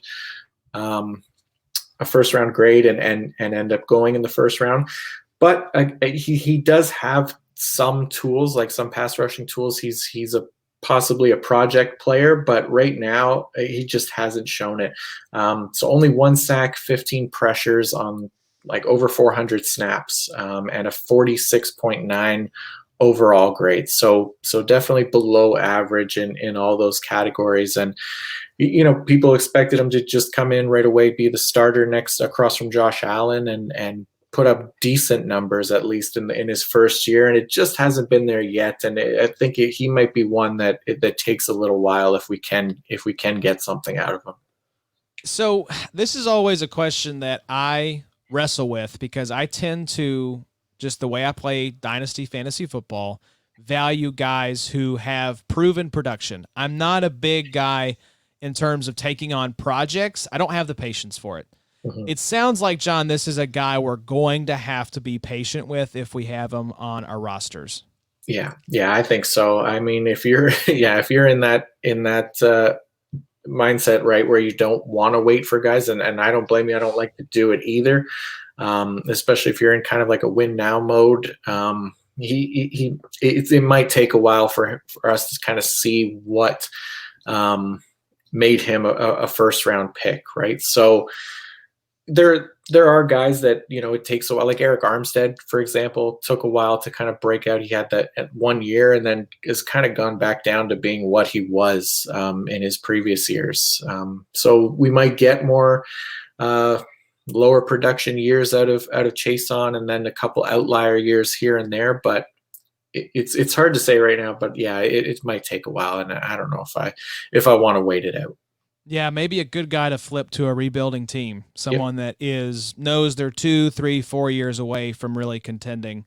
Yeah, and maybe you can grab a guy with production that is a little older. That would be my move. Again, I think it's where you are as a dynasty team right now. Does K'Lavon Chaisson fit into your plans? If you're a team that's looking to win now and you need contributors right away, this isn't probably the guy that you want to have as one of your top 2 or 3 defensive ends. Right. Yeah, no, makes sense for sure. And yeah, it depends on the makeup of your team. But yeah, like you said, he's probably not going to be on anybody's win now roster, right? Absolutely. So we got a 4-pack of guys left here, John, and Connie's going to kick us off with the last defensive lineman that we're going to be talking about. So, John, if I said to you, Rammer Jammer, what would you say? Rammer Jammer? Yeah, Rammer Jammer. You'd say, is this a Kentuckyism? Are we jumping to the saying swap It's already? a Bama-ism. Rammer Jammer, Yellowhammer, give 'em hell, Alabama. Or Quinnen Williams is who we're talking about here, John. The former Alabama Crimson Tide defensive lineman, who also, I think, just should always be remembered forever for his infamous draft night. Bless you. You're welcome. And, like, excusing himself. Do you remember this? I don't know. So he sneezed and he said, bless you, and then he thanked himself for blessing himself. Did he really? Yes. That's some serial killer stuff right there. But it was so lovable. Like, if you saw him do it, you could tell he was so young. You'll have to watch it. It was during his draft interview. If you haven't seen it, Josh, I'm sure you have, John. But Quinnen Williams, after I totally just went off the rails. Well, and the thing I remember about him most recently is having the gun in the duffel bag at the airport. I was like, is this guy trying to get himself kicked off the Jets just to put himself out of his misery? But man, he has been going scorched earth, it seems like, here recently, John. Yeah, for sure. And yeah, just coming back to that interview, I do remember it. It's one of my favorite sound bites ever. Because he looks so adorable saying it. He's just like, Did he have like braces on too or something? I think he still has braces. Yeah. He's like a 300-pound kid. Like, you could tell, like, the lights were on him, and he was like, "Oh shit, this is gonna be like real big time." And I just sneezed, so I'm just thinking on my feet here. But yeah, it was such an innocent. I can't say I've ever seen someone bless themselves and then thank themselves for blessing themselves. I'm so surprised you haven't seen that. I'll John have hit to the go nail on the watch head. this. It's one of my favorite sound clips. great. We'll have to cut that in. yeah, it's really good. But yeah, that's why I was kind of surprised when that gun charge came up too, because he doesn't seem like that kind of guy that's walking around carrying a gun. He just seems like a big man child, right? But but anyways, that doesn't really say anything for his NFL level. But yeah, so defensive tackle leagues required or not, like Quinnen Williams is definitely looking like a stud. He was a breakout candidate coming into this year, and he's definitely broken out. He's in the top 12 among defensive interior players in total pressures with 35, and he's in the top 5 among defensive interior players in total sacks as well. So he's a good example of somebody who, like, it didn't look like it was there in his first year, especially coming out of Alabama, where he graded with a 96 overall. He was like one of the highest graded players, I think the highest graded player we've ever had since we started grading college in 2014, his 2018 season at Alabama.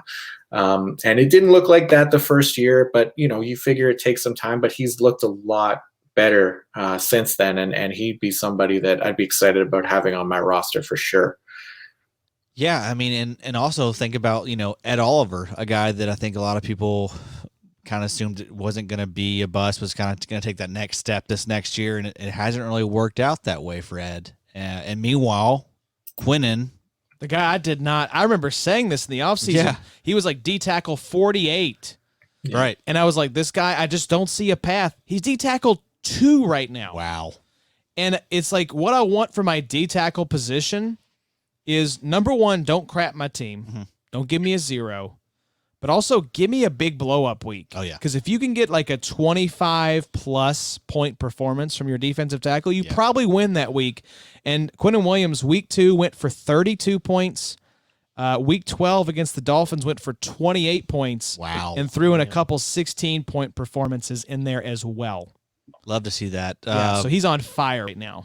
The bigger question for me, John, his brother, Quincy. This is one of Adam's original babies, Kentucky Wesleyan's own. He was Moorhead. Moorhead, that's right. I knew it was Murray. one of those. He was Murray State. One of them small schools. Right. Quincy Williams, is he just gone now, John? Is he on Jacksonville? Yeah, I think he so. Still is. Yeah, he's just a backup, right? But yeah, didn't work out. John's like, Adam, what the hell's wrong with you? This guy is not a thing. Yeah. But I do like that as his brother Quincy and Quinnen. That's Yeah. pretty good. That's like Leonard Fournette, his brother is Leonard Fournette. No, it's No. not. Yeah. Oh, I'd be opening credit cards in his name. 100% if I'm Leonard? Leonard. Yeah. What? Leonard Fournette, who plays at LSU as well.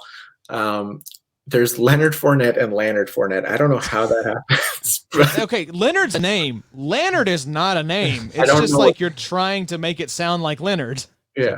We liked Leonard. Let's just kind of do a spoof on Leonard. I'm This is looking his at brother, it. Leonard. I'm looking at it right. Yeah, Leonard.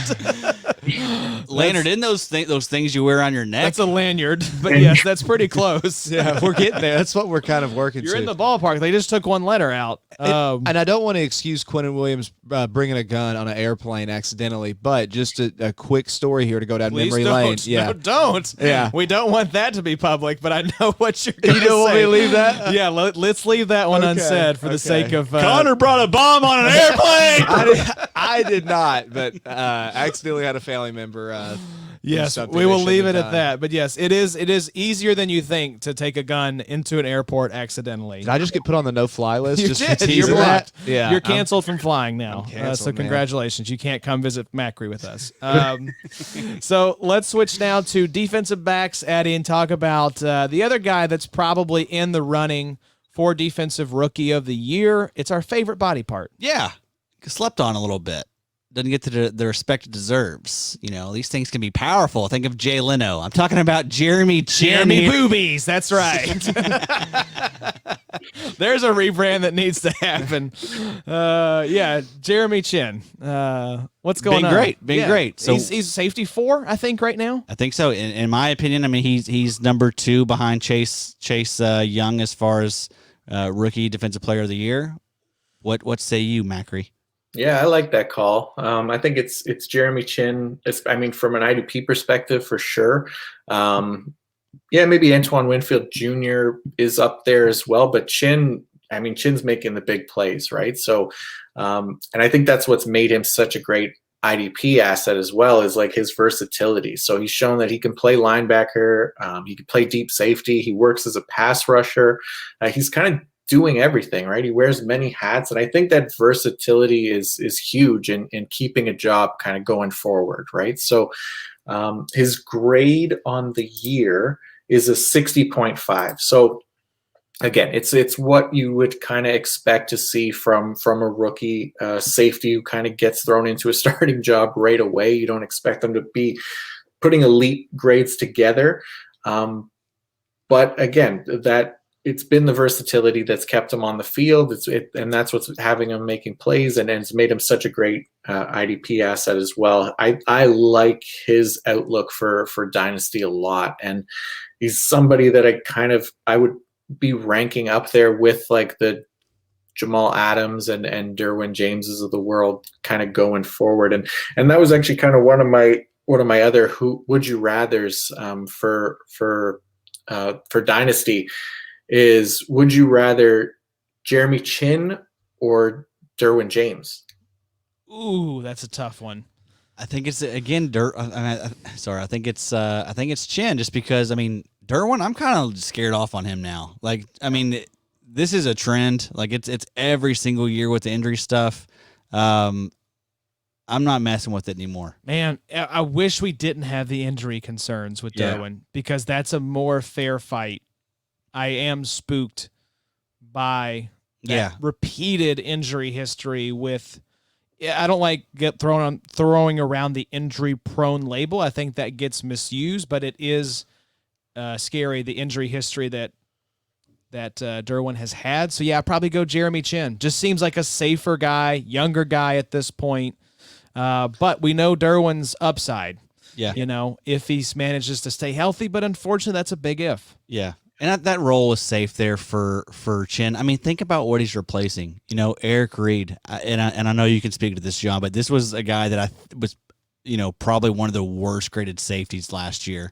And so, even though the 60 whatever grade he has this year doesn't pop out, what he's replacing, he's doing far better than what Eric Reed was doing. Yeah, for sure. and I think it's helped too. Like with Luke Kuechly retiring too, it's kind of opened up like this linebacker opportunity for somebody like Chinn, and I think Chinn, like, he might have surprised some people. Like I think he's been kind of what people expected Isaiah Simmons to be right out the gate, but it's been him, and especially playing as a safety, like that's such a huge thing if you can get a guy that's all over the field like that, like Derwin James, like Jamal Adams, Budda Baker, right? So Chinn, he fits that mold and looks like he could be a top IDP option for a few years.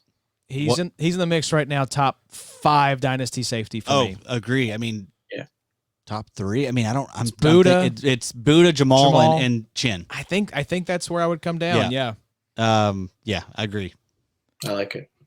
So let's keep the safety train rolling, Connor, and talk about the Washington football team. Yeah, the former R words. So, John, if I said woo pig suey, do you know what that means? Does that ring a bell to you? That one sounds like it could be Arkansas. That is. Okay, so Nice. I'm getting you kind of All right. culturally acclimated here to some of our SEC We schools. have weird sayings attached to our college football and our teams. SEC products. So you got the Rammer Jammer Yellow Hammer, give 'em hell Alabama, Woo Pig Suey now with Kamren Curl of Washington. Of course, he's getting to fill in now and had a decent week in the win over Pittsburgh. Had 7 solo tackles in their win over the Steelers. So, John, what's your take on Curl so far and how he's filled in? Yeah, so I put Curl in here because he's been so good since taking over for Landon Collins, and he's been one that I've been getting a lot of questions about for Dynasty Outlook too, right? So he has a lot of people excited. He's basically been out producing Landon Collins this season. And he's been another guy that's shown some versatility, right? So he was a slot corner who could play safety while he was in college, and that's kind of what he's done this year as well. He started the season playing some slot corner, and then he stepped in and filled in for Landon Collins, and he's done a pretty good job. As far as Dynasty Outlook goes, though, I don't think that he's like a long-term option right now. Landon Collins just signed a 6-year deal, I want to say, just last offseason. So he's not really going anywhere. As long as he's healthy, he's likely just going to come right back into the lineup next season. And Curl will likely still have a role on the team, but it's going to be hard for him to kind of replicate that same level of production that we've seen this season, especially with Collins out on the field. But for a 7th round pick, he's been really good for Washington, the first place Washington football team. Yeah, crazy to say. And it's weird to see a player come in that is a rookie taking over for one of the top safeties in the NFL, and there's almost no drop-off. Maybe even better. Ooh, you're right, though, John. I was looking to see contract situation for Landon Collins. He will almost certainly be on the team in 2021. Only like about a $3.5 million cap savings.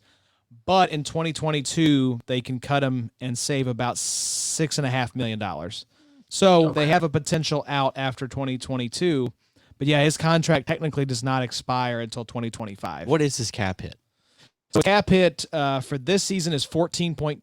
Sheesh. His dead cap was 28. All right. So you do see it flip. It's 17.2 next season with a 13.8 dead cap. So they could cut him and save some money. But I think that if they're going to do that, Landon Collins is only 26. Yeah. He feels way older than that. Like I would have said 28, 29. Yeah. But he's still very young. The East is so crazy, man, because there's just so many teams that if you just had a quarterback there, it's like, man, y'all could plug and chug really quickly. And like, I just feel like the football team is one of those, especially as that defense continues to improve and show what it's made of. And, of course, they've got to add some weapons around Scary Terry there. But be curious to see once they move past Alex Smith, give him his Comeback Player of the Year award over Big Ben. And hopefully, do you think they keep him at quarterback? What are they doing there? Alex Smith? Yeah. I think Ron Rivera loves having Alex Smith as his quarterback. He's safe. Yeah. Huge. Not going to turn the ball over. Yeah, Great story, great character, great leader. Bad spot to be in for a franchise. Yeah, you don't want to measure quarterback though. No. He's like a Great story. slightly worse Andy Dalton. Yeah. You know, like you're on the wrong side of what the Around the NFL podcast calls the Dalton scale, where if you're worse than Andy Dalton, you need a franchise quarterback. You probably couldn't get Wentz to come within, and come to Washington. But I mean, give them a guy that's a little more mobile and, just gives them a few more. And of course, they need a few more other things besides just a quarterback. But just in general, I feel like that's kind of the story there in the East. When you look at Dallas, the R words, Philly, the Giants, like that whole division could have new quarterbacks next. They're They really candidates. could. I mean, you have to figure they're not going to be able to build through the draft because they might make the freaking playoffs. They're gonna. I think they're the favorites in my mind right now. Yeah. Unless Jalen Hurts comes in and turns around that Eagles season. I agree. It does feel like that. Beating Pittsburgh, they're just gonna build off that, and that could. They're just going to rally behind that. 6 or 7 agree. wins probably. Yeah. Gets them like All toward it the middle needs. of the draft. Yeah, I don't think they're going to be able to grab a quarterback there unless they go fishing in the later first round. Yeah. So we'll see. But let's wrap things up, John. This has been fun. I have been edified and educated, Addy, and we're going to take it home with a guy that I think you just extended in our league with John. Yeah. Ashtyn Davis. Yes. Let's get your take on Ashtyn Davis. Just exited, right? Recently, that's what we're talking about. Yeah. Matthias Farley. But what have your thoughts been so far on Ashtyn Davis this season? I mean, I love what I've seen out of him. He's been getting snaps in the box and at the line. I expect him to. We'll see. I mean, no more Greg Williams, so there is a little bit of uncertainty there on how he's going to be used going forward. But I mean, I expect him to kind of play that role. I mean, we saw him this year do pretty well being that box type safety, and I just like him, man. I like his energy. Love his drip. Looks like a white Russell Westbrook. There we go. Yeah. Got good drip. Got a good comp with Russell Westbrook. Westbrook recently traded to the Washington Wizards, which was weird. Still a little raw. Was a former track star. So he's still going to be kind of developing and stuff. But I like him, man. I think he's also, we mentioned the thing where he's still riding a bike to That's work, right? Yes. in these New York winters. Imagine riding a bike in 18-degree temperatures to be coached by Adam Gase. We one of love the this. tweets of the That's year. football guy as hell, though. Sure. Riding a bike in New York winter to practice Yeah. when you got the money to be like, dude, I can have somebody drive me, and I'm riding a bike. I by feel choice. like he may be, he knows what he's doing. Yeah, it's definitely. intentional. Sure. You're not just like too poor to buy a car. Yeah. No. You can figure that out. Yeah. Ashton. But respect. So, John, Ashtyn Davis. Yeah, after we just buried Ashton here, you still want his corpse? Despite the bike riding, what are we thinking? Yeah, so I mean, I think he's given people hope, right, for 2021, given his usage. Obviously, like Addy said, like giving him that extension, looking forward to having him as a dynasty asset going forward. And yeah, like there is maybe some questions about what his role will look like with Greg Williams not being there. Greg Williams does like to run different types of blitzes and things like that. So maybe it changes a little bit. And obviously his season, Ashtyn Davis did suffer a season-ending injury, it sounds like. So nothing really for the rest of this year, but at least going forward for 2021, his usage has been really positive. He had 45 pass rush attempts in 4 games. Wow. So only Jamal Adams had more during that stretch. And Jamal Adams is on like a historic mark for sacks, for safeties and things like that. So, and then one of my favorite stats for Ashtyn Davis was in week 9, which I think was his first game coming in as a starter, as a starter. He lined up on the defensive line as an outside linebacker 39 times in that game. What? That's crazy. Yeah, it's absurd. Like you don't really ever see that for safeties. Usually they're blitzing, from a little bit further back from the line of scrimmage, but he was right up there and just going after quarterbacks and at least playing so close to the line of scrimmage that he was able to make plays. So I don't think Bradley McDougald's really a long-term option there, and Marcus May playing the deep role. So I like the Ashtyn Davis futures going forward. Because that was what I originally thought was it's going to be Marcus May in this box role, Ashtyn Davis as the deep safety, but they flip-flopped. Yeah. And do you see that continuing into 2021? I mean, we'll see what happens when they bring in a new coach and then the draft picks and the free agents. But let's just assume things stay relatively the same. The coach likes the players. Marcus May is the deep option and Ashtyn Davis up in the box, John? Yeah, I like that. I think that's kind of what they were doing when Jamal Adams was on the team, is they had Jamal Adams playing up more in the box, Marcus May deep. He started the season a little bit more in the box, but since then he's bounced back to the typical free safety role, and not really getting that ideal usage for IDP. So and again, it depends on what kind of defensive scheme they're running and things like that, if they're going to run 2 high safeties. But I mean, I like the option for Davis to be the box safety over Marcus May going forward. And let's also keep in mind, I know that we're going to expect a lot of turnover here with this Giant staff. You know, Greg Williams already gone. We know that Crazy Eyes is probably about to exit, but Joe Douglas, pretty respected GM. This is the guy that drafted Davis. He was a 3rd-round pick. That's good draft capital.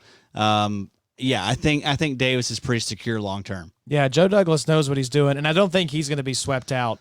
It's weird because he's like buddy with Adam Gase.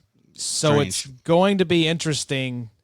You hope that you wonder if Joe Douglas is like having the team owner, Woody Johnson, be like, can you be the one to fire Adam Gase, please? I'm afraid that he might try to kill me. Have you seen his eyeballs? If you've got a nickname from Addy, you are on the shit list big time. Like if your name is Pencil Boy, boom, you got fired in Detroit. If your name's Crazy Eyes, they're coming for you. So you're like the Trump of like you're assigned just like nicknames to coaches you dislike. Yeah, I don't get too creative with the nicknames. They're pretty obvious. Yeah, it's just like, what is a feature about this person? There's a pencil.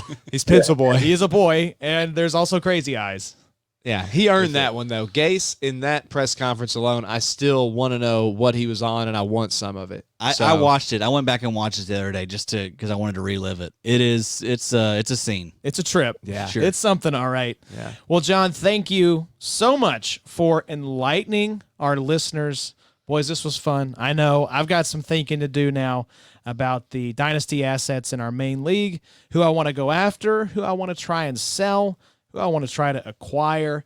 It's going to be a lot of fun. This is what makes Dynasty fun, Addy, is that all year round, you're just grinding. It never stops. Planting your flags on guys, Yes. hoping they work out. That's what it's all about, man. Absolutely. So, John, to take us home, I mentioned this is going to be the dessert after the main course. We're going to give you some Kentucky sayings. Okay. And we want you to let us know, what do you think these mean? There's a really great series on YouTube. I think Vanity Fair does it, where different celebrities from different areas of the world read their regional slang to someone else who tries to figure out what it means. Jennifer Lawrence did this for Kentucky. So we're going to be the stand-in for J-Law here. We are the celebrity ambassadors. So I'm going to kick us off, and then these two guys each have a saying as well. So if I were to say to you that someone is down yonder in the holler, what do you think I'm telling you? All right. So down yonder, I'm assuming is like further away, right? I've heard down yonder before. In the So far, so good. Yeah, in the holler. In the holler is I've never heard that. I'm gonna say someone down yonder in the holler. Maybe they're just like in the other room. Yeah, so it's a good guess. It's a good guess. So a holler is like a low-lying area. So there's a lot of rolling hills in Kentucky. So this would be sort of a low-lying area, is like when you're driving your car and you suddenly go like downhill and then come back up. It's what most educated people call a valley. Yeah, like a little tiny valley. That if you're doing that in Kentucky and you go down and come back up, you just exited a holler. A holler. Okay. All So right. now you know. If I say so-and-so's down yonder in the holler, that means they're over that way and you can find them down where the road goes down. So do people just get stuck in the holler? Is that why they're down yonder? Like, why are we? Why are we paying likely working or they're they may live in the holler. they're doing something down there. A In the lot, holler. more common in more like, especially more Eastern rural areas Kentucky. like Eastern Kentucky, Yeah, like if- where we're at. We're 50 minutes north of Nashville. We're a metropolitan city in Bowling Green. But like you go out into Eastern Kentucky, Yeah. you're going to be going through some hollers. Like if you watch the TV show Justified, which you should, it's a fantastic show. They talk a lot about hollers on there. Hell, Yeah. we got those parts around here. Hadley, We do. Kentucky. Yeah. oh yeah, There's we plenty do. of hollers. Monroe County, places Sure. like that. I mean, people could eat corn through a picket fence. I mean, it's just terrible. Just teeth everywhere and accents real crazy. But There's a bonus one. Eat corn through a picket fence. yeah, there's one just off the cuff. for All you, right, John. Connor, give us yours. So you could even sprinkle this one in. Some are going to be more obvious to decipher than others. But if someone's just having a hell of a year as a player, hotter than a $2 pistol. hotter than a $2 pistol? Okay, so all right, so this is obviously like just a cheap gun Yes. that's overheat. There you Yes. go. Usually, Yeah. okay, good. So good. somebody's just like just catching fire. You can just throw that out there. People are like, damn, man, he must have serious guns like that. He must be a big Yeah, gun that guy. guy must be a big gun guy in Canada. or a big redneck. yeah, or a big. So Or he's got too talking many about- redneck fans doing podcasts Yeah. in a shed. So. Cheaper than a $2. Was that like a pickup line that you used in college, No, Connie? hotter than a $2 pistol. Like Okay. like if you're on a heater with something, like if you get hot in a pickup game or something. It's This just, is your friends described you this way at the blackjack table, didn't yes, yeah. That's like an old man saying it, like when gambling, basically. Like don't get up from a heater, like hotter than a $2 pistol. Just goofy old man sayings as much as they are Southern expressions. So that was my one contribution. I wanted to give one that you could hopefully use at some point if you I don't know. To. Saying that Daniil Hunter's been down yonder in the holler, folks are going to understand. Way down yonder in the Chattahoochee. Yeah, he's just been gone for a bit. He'll be back. He's just been sitting a spell. So, Addy, and Addy uses this saying probably every week. If, hey, Addy, you coming out to the shed for the podcast? He would say, Lord willing, and the creek don't rise. so Lord willing, and the creek don't rise, John. Let's break this one down. Kind of all ties in together. You can kind of guesstimate the situation that this person is in, right? Right. Okay. So obviously, if they even make it out of bed in the morning, Lord willing, right? There you go. That's Sure. right. That's right. You're waking up for another day, and the creek don't rise. I'm guessing it just if you don't get flooded in your house. That's it. In the holler, They're your down in the house. holler, and they're next to the creek. That's amazing. You're just hoping it doesn't flood. Absolutely. You're saying, I'll be there, Lord willing, and the creek don't rise. That's right. If the creek rises, you ain't gonna be able to get there. You're not going if the Lord ain't anywhere. willing. Yeah, you ain't getting out of bed. That's awesome. So we hope you have enjoyed this, John. We like to, you educated us, and now we educated you. So the question is, do you think more or less of us now that we've shared these I know the sayings answer with to you? that. You don't have to answer that, John. Oh no, it's definitely more. I'm going to use some of these sayings for sure. Absolutely. I might throw out some my next few tweets that have some snap shares with hotter than a $2 pistol. And anybody Sprinkle asks, that in. I think the ladies would like that. They're like, damn, he is country as hell when he Yeah. says Damn. that. I don't know if you're a married guy or not, but if you are, my wife, well, listen, yeah, She's He gonna would roll her not eyes. say that, yeah. she's gonna roll her eyes at you and ask you've been hanging out with Damn, him. he's from Canada, but he's southern as He's hell. he's so southern, boy. He's southern as cornbread now. Yeah, Country is cornbread, you should say. What was the other one sticking in there like a hair in a biscuit? Hanging in there like a hanging hair in there like a Hanging hair in there like a hair in a biscuit. That's another one, John. A little bonus one for you. We're big on now. We always make fun of you and ask you if you have certain things in Canada. right? But do you all have biscuits? This is a legit question. Yeah, I mean, I don't think we really refer to them as biscuits. Like, it's usually just a cookie. Like, I mean, I guess we do. We have like tea biscuits. Okay, so this is Yeah, more- a point of differentiation. So when I say biscuit, you're thinking of a cookie, right? I usually think of a cookie first. Okay, so a biscuit here, especially in the South, this is really a Southern thing. If you make it down to the U.S., it's like a flaky kind of Like a Popeyes biscuit. You ever had Popeyes? like I have Popeyes. Yeah. yeah. We don't So have a lot of it in Popeyes. Canada, but yeah. Yeah, so Popeyes is famous for their biscuits. That's a really good place. It's like a flaky, circular, It's a cat head biscuit, like yeah, you get piece for of like, bread, essentially. Yeah. I know what you're talking about now. Yeah. Yeah. Very so flaky we and do have- buttery. You eat it with like honey or jelly or gravy, Right. like white gravy, not like brown gravy. That would be weird. But yeah, biscuits are big in the South. That was a staple for me and Connor growing up. Every Saturday we'd go out and have biscuits and gravy and country breakfast with my grandparents. That's an anytime meal, man. You can mix that in with anything. That's probably why Americans are so large and in charge, and we do love our basically all biscuits have and our diabetes gravy. or cholesterol issues. So yeah, if you ever make it through Kentucky, we'll have a nice spread for you with some burgoo and biscuits and gravy and Hot brown and fried chicken. What about country ham? You ever had country ham, John? I'm not a big ham guy, so I like a lot of meat, but I don't like ham. But have you had country ham? Country I ham is don't not think good. Are you a country ham Oh, fan? I love country ham, It's Bo. just too salty. I love it. I I don't love like it. it. Ain't nothing better than a country ham biscuit. Telling you. we'll give you some Southern hospitality if you make it through Kentucky, John. You go Don't eat one worry. of those down in the holler. Lord willing, the creek don't rise. All right, John, we'll get you out of here before we drag you more into the insanity of Kentucky Backwoods sayings. Thank you again, my friend. It is always good to see your face here on the video and hear your voice on the pod. I know our listeners will enjoy this episode. Before we sign off, give us the deets. What's the Twitter handle? Where can people find your work? Give us the info. Yeah, so at PFF_Macri, that's Macri on the Twitter, and all my work is on PFF.com. We do our weekly rankings, IDP projections, waiver wires, start sit articles, everything like that, and hopefully we'll continue to put out some good IDP content in the off season as well. Just come to PFF.com. That's right. And we should mention the big news that we teased. Ooh. I almost forgot, but I'm glad I didn't. And we're going to throw it in here right at the end for those who stuck through for the entire pod, John. One of the things that we've been talking about, we've been having discussions. You're in our league Slack now. We've been seeing what you might want to do in the off season. And we are very, very excited to announce that you will be doing a regular pod in the Big Three feed this off season called Big Nickel. At least that's the tentative title. We like it. We're going with it. It's the Big Three. It's nickel. It's defense. I love it. It makes sense.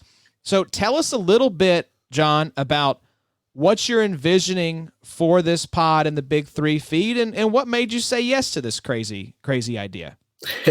Yeah, well, I mean, you guys presented it to me, and it's always been something kind of in the back of my mind that I'd want to do, is like a little IDP podcast of my own. So you guys presented me that opportunity. I'm very grateful for that. And basically, what we're going to try and focus on is those hot off-season topics. So we're going to look, hopefully, leading up to the draft, maybe some ideal landing spots for top rookies coming in. I've always kind of wanted to do like maybe a live stream during the draft. Maybe that would be fun. Consider.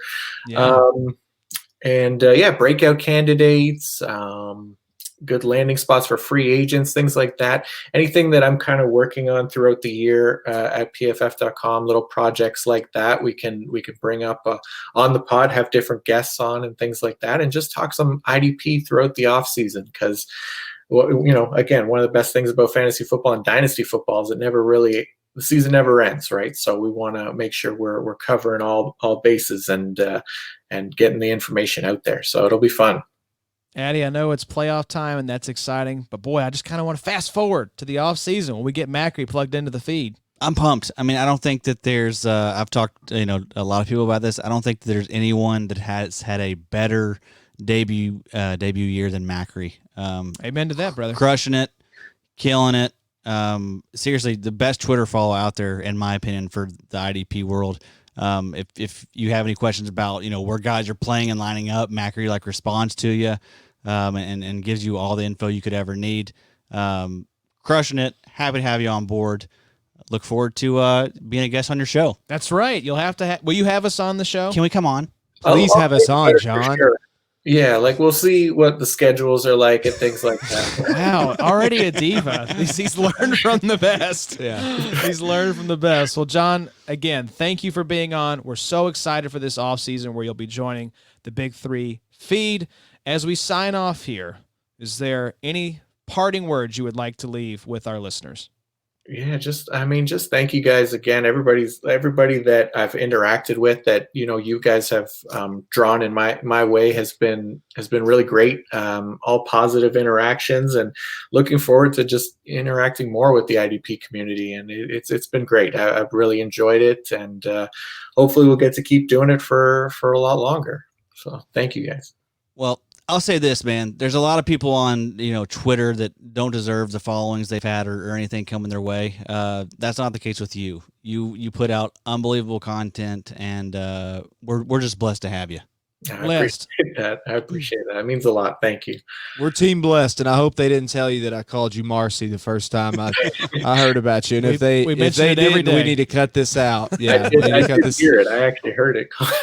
Yeah, he heard it live on the pod. Did you really? I feel like an ass clown now. Well, I did it, so John, it's out there. But we seem like bros now. So and you're not the only one who's done it, so don't feel bad. Yeah, we almost named his podcast Marcy's Playground. That's right. We almost did. It was in the running. That is that Saber episode of The Office. I don't know if any of y'all are Office fans, but they totally mispronounced the name of what their new company is being changed to, from Sabre to Saber. Yeah. That is. John knows. John's an Office Okay, guy. I was going to say, surely to God, somebody in 4 people watch The Office and knows what I'm talking about. Oh, yeah.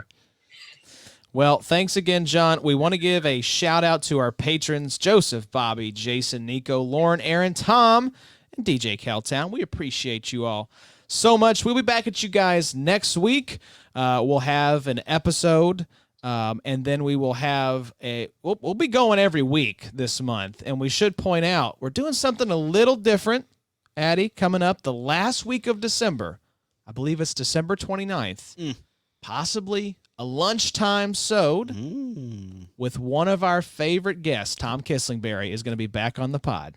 I'm pumped. It's going to be fun. He always brings it. That's hey, right. Tom, hello, Governor, love. That's right. That's all Connor's going to be doing. If you thought it was bad today, John, you just wait. Like, it's just going to be straight up code switching the whole time. If I'm not just low key, just talking in a British accent, low key, almost offensive. Yeah. In the British language. I'm going to get canceled. You're getting canceled by the lads at the pub.